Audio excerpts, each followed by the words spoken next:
Episode 54. அதாம்மா, இனி நம்ம கடன் எல்லாமே முடிஞ்சு போச்சு. இனிமேல் நம்ம பாப்பாவுக்காக நகை சேர்க்க ஆரம்பிச்சிடலாம். பாப்பாவோட ஃப்யூச்சருக்கு நம்ம அதை யூஸ் பண்ணலாம் அப்படின்னு ஆஜோன் சொன்னான். இதை கேட்ட லக்ஷ்மி ரொம்பவே சந்தோஷப்பட்டாங்க.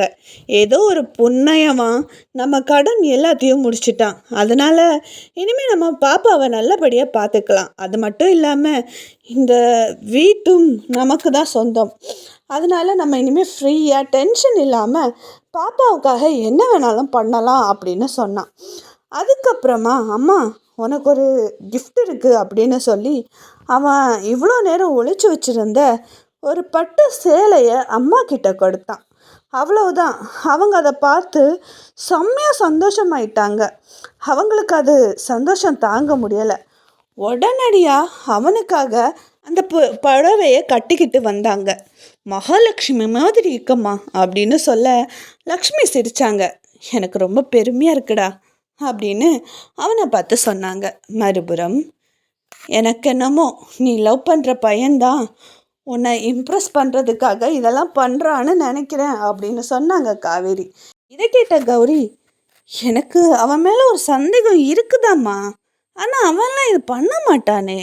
சரிம்மா, எனக்கு கொஞ்சம் வேலை இருக்குது, நாளைக்கு இன்டர்ன்ஷிப்காக வரப்போகிறாங்க, அதனால் எனக்கு கொஞ்சம் மெயில் சென்ட் பண்ணுற வேலையெல்லாம் இருக்குது, நான் போய் பார்க்குறேன் அப்படின்னு சொல்லிவிட்டு கௌரி ரூமுக்கு போனான். அப்போ அவள் ஒரு இடத்துல உட்காந்து அவளோட லேப்டாப்பை திறக்கும்போது அதில் ஒரு ரோஸ் இருந்தது. அதை எடுத்து பார்த்தா கௌரி. அதில் ஒவ்வொரு முறையும் உன்னை நினைக்கும் போது ஒவ்வொரு நட்சத்திரத்தை படைக்க சொன்னேன், வெளியே வந்து பார், உன்னை எவ்வளவு முறை நான் நினைத்திருக்கிறேன் என்று அப்படின்னு போட்டிருந்தது. இதை படித்த கௌரி உடனடியாக பால்கனிக்கு வந்து பார்த்தா. அவள் ரொம்ப ஆசாசியாக வளர்க்குற கிளிக்கூட்டுக்கு மேலே அழகான ரோஸ் இருந்தது. அதை சுற்றியும் ஒரு பேப்பர் இருந்தது.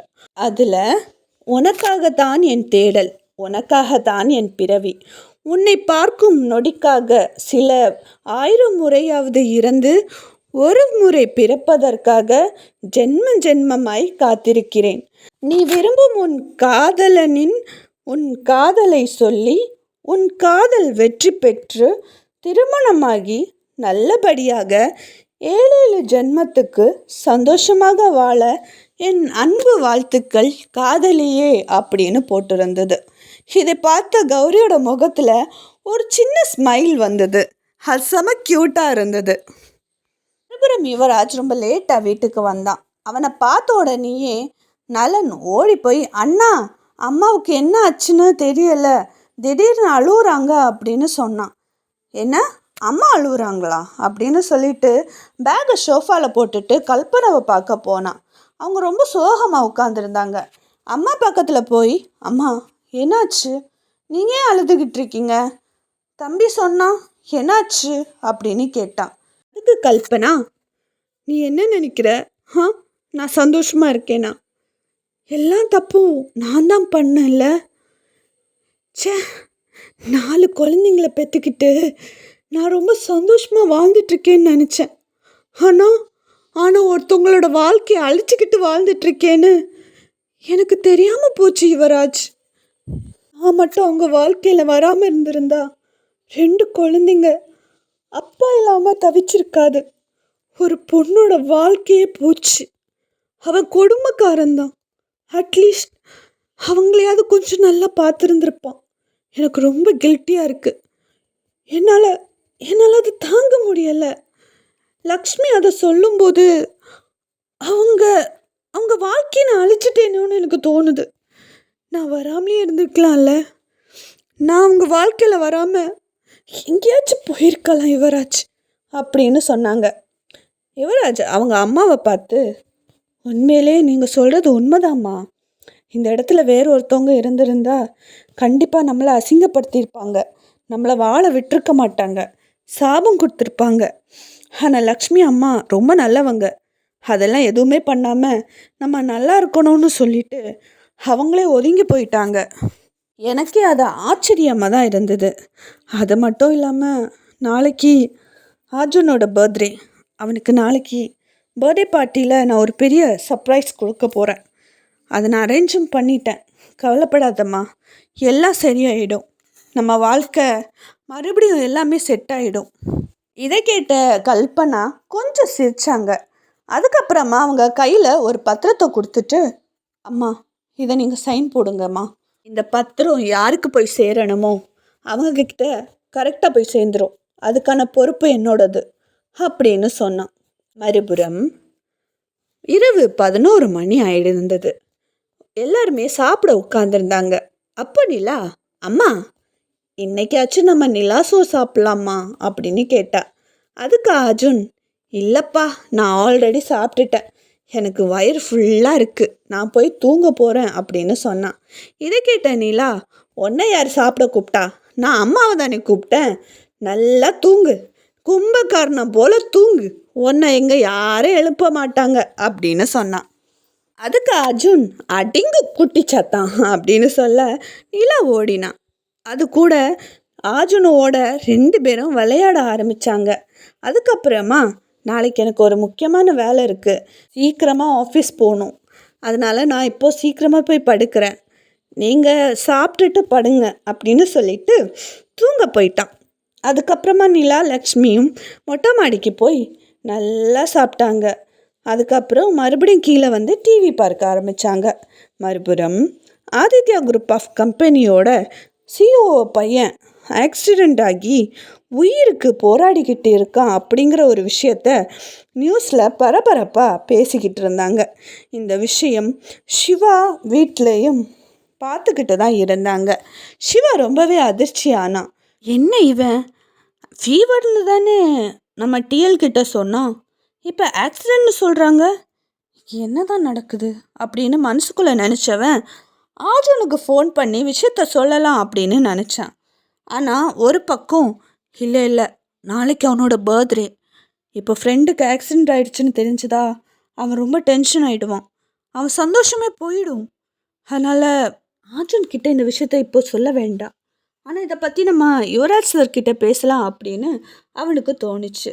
ஆனால் அதுக்கு முன்னாடி இந்த ஆக்சிடெண்ட் எப்படி நடந்துச்சுன்னு தெரிஞ்சுக்கணும்னு நினச்சான். அதனால் அவனுக்கு தெரிஞ்ச ரவுடி குணாவுக்கு ஃபோன் பண்ணி விஷயத்த சொல்லி, இந்த விஷயத்தை எப்படியாவது கண்டுபிடிச்ச சொல்லு அப்படின்னு சொன்னான்.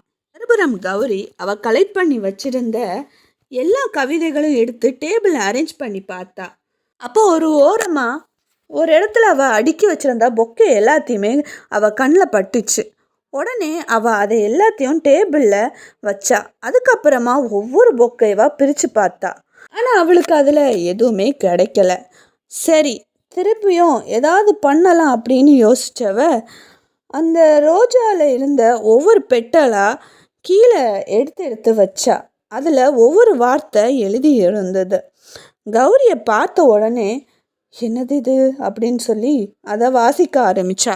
அதில், கௌரி என்னோட தேவதையே, என்னை பற்றி தெரிஞ்சிருக்கிறதுக்காக இந்த பொக்கையெல்லாம் பிரித்து பார்க்காத, கண்டிப்பாக உனக்கு எந்த குழுவும் கிடைக்காது, கூடிய சீக்கிரம் நானே உன்னை தேடி வருவேன், ஐ லவ் யூ என்று போட்டிருந்தது. இது யாராக இருக்கும் அப்படின்னு யோசிச்சுக்கிட்டே அவள் அந்த பக்கத்தை திருப்பும்போது, எனக்கு தெரியும் நீ திருந்தவே மாட்ட, என்னை பற்றி நல்லா தேடுவேன்னு, நான் உன் மனசுக்குள்ளே ஒளிஞ்சிருக்கேன், முடிஞ்சா என்னை கண்டுபிடிச்சிக்கோ. அது மட்டும் இல்லாமல் இந்த பொக்கை அனுப்புறது யார், இவ்வளோ அழகாக கவிதை எழுதி அனுப்புறது யாருன்னு ஒன்றை நீயே ரொம்ப குழப்பிக்காத, நான் ஃபர்ஸ்ட் சொன்ன மாதிரி நான் உனக்குள்ளே தான் ஒளிஞ்சிருக்கேன், முடிஞ்சா கண்டுபிடிச்சிக்கோ, இதுதான் உன்னோட க்ளூ அப்படின்னு சொல்லியிருந்தது. இதை வாசித்த கௌரிக்கு க்யூரியாசிட்டி இன்னும் அதிகமாச்சு. இது எழுதினவங்க கண்டிப்பாக என்னை பற்றி நல்லா தெரிஞ்சவங்களாக தான் இருக்கும், அப்படிப்பட்ட யாராக இருக்கும் அப்படின்னு யோசிச்சா. மறுபுறம் தன் மகனுக்கு இப்படி ஆயிடுச்சுன்னு மிஸ்டர் ஆதித்யா ரொம்ப சோகமாக உட்காந்துருந்தார். நான் ஒரு கம்பெனியோட சிஓ அப்படிங்கிறதே மறந்து ஏதோ சின்ன குழந்த மாதிரி அழுதுகிட்டு உட்காந்துருந்தார். அவர் இப்போது அந்த கம்பெனியோட சிஓ இல்லை, ஆக்சிடெண்ட் ஆகி இருக்க ஒரு பையனோட அப்பா மட்டும்தான். அது ரொம்பவே சோகமான நிலைமையில் அவர் இருந்தார். அந்த நேரம் ப்ரெஸ் எல்லாருமே உள்ளே வர ஆரம்பித்தாங்க. அர்ஜுனோட நிலைமையை பற்றி கேட்டாங்க. ஆனால் மிஸ்டர் ஆதித்யா ஸ்பீச் லெஸ்ஸாக இருந்தார். அர்ஜுனை நினச்சி ரொம்ப கவலைப்பட்டுட்டு இருந்ததுனால அந்த நேரத்தில் ப்ரெஸ் எல்லாம் அவர் அவரால் பேச முடியல. அது ஒரு தொந்தரவாக தான் அவர் பார்த்தாரு. எப்படியாவது இவங்கள வெளியில் அனுப்பிடுங்க அப்படின்னு போலீஸ்கிட்ட சொல்ல போலீஸ் அவங்கள வெளியில் அனுப்புனாங்க. அப்போ டாக்டர் வெளியில் வந்தாங்க. சார், உங்கள் பையனுக்கு நிறைய பிளட் போயிருக்கு. ஏபி பாசிட்டிவ் பிளட் உடனடியாக அரேஞ்ச் பண்ண சொல்லுங்கள் அப்படின்னு அவர் சொன்னார். இதை கேட்ட மிஸ்டர் ஆதித்யா இன்னுமே உடஞ்சி போயிட்டாரு. அவரோட சோஷியல் மீடியா பக்கத்தில் ஒரு போஸ்ட் போட்டார். நான் மிஸ்டர் ஆதித்யா குரூப் ஆஃப் கம்பெனியோட சிஇஓ. என் பையன் அர்ஜுன் நேற்றுக்கு ஆக்சிடெண்ட் ஆகி சேலம் ரெயின்போ ஹாஸ்பிட்டலில் ரொம்ப சீரியஸாக அட்மிட் ஆகியிருக்கான். உடனடியாக உங்களில் யாராவதுக்காவது ஏபி பாசிட்டிவ் பிளட்டை டொனேட் பண்ண முடிஞ்சால் ப்ளீஸ் எங்களுக்கு ஹெல்ப் பண்ணுங்கள். நீங்கள் கொடுக்குற பிளட் என் பையனை உயிரை காப்பாற்றும் அப்படின்னு சொல்லியிருந்தார். இதே நேரம் இன்டர்ன்ஷிப்புக்கான ஸ்டூடெண்ட்ஸ் பற்றியான ஃபைல்ஸை செக் பண்ணிட்டு இருந்த யுவராஜுக்கு மெயில் அனுப்ப வேண்டிய வேலை இருந்தது. உடனடியாக அவன் அனுப்ப வேண்டிய ஃபைல்ஸ் எல்லாத்தையுமே அனுப்பிட்டு கொஞ்ச நேரம் சோஷியல் மீடியாவில் டைம் ஸ்பெண்ட் பண்ணலாம் அப்படின்னு நினச்சவன் இன்ஸ்டாகிராமை ஸ்க்ரோல் பண்ண ஆரம்பித்தான். அப்போ தான் அவன் கண்ணில் ரொம்ப அர்ஜெண்ட் அப்படிங்கிற ஒரு போஸ்டர் பட்டுது. அது வேறு எந்த போஸ்டரும் இல்லை, அர்ஜுனோட அப்பா போட்டிருந்த அதே போஸ்டர் தான். அதில் இருக்க கமெண்ட்டையும் அவன் படிக்க ஆரம்பித்தான். அதில் அர்ஜுன் அவனோட அஃபிஷியலான ஐடியிலேயே, சார், என் பேர் அர்ஜுன், எனக்கு ஏபி பாசிட்டிவ் பிளட் குரூப் தான் சார், கண்டிப்பாக நான் உங்களுக்கு ஹெல்ப் பண்ணுறேன். நாளைக்கு 2 மணிக்கு தானே ஆப்ரேஷன், அப்போ நான் கண்டிப்பாக ஒரு 1:30 போல் அங்கே இருப்பேன். கவலைப்படாதீங்க சார், நான் உங்களுக்கு உதவி பண்ணுறேன் அப்படின்னு போட்டிருந்ததை யுவராஜ் படித்தான். அவன் ரொம்பவே ஆச்சரியமாக அதை படித்தான். ஆனால் பாவம் அர்ஜுனுக்கு தெரியாது அவன் பிளட் கொடுக்க போகிறது அவனோட உயிர் நண்பனுக்கு தான் அப்படின்னு. உறவு மலரும்.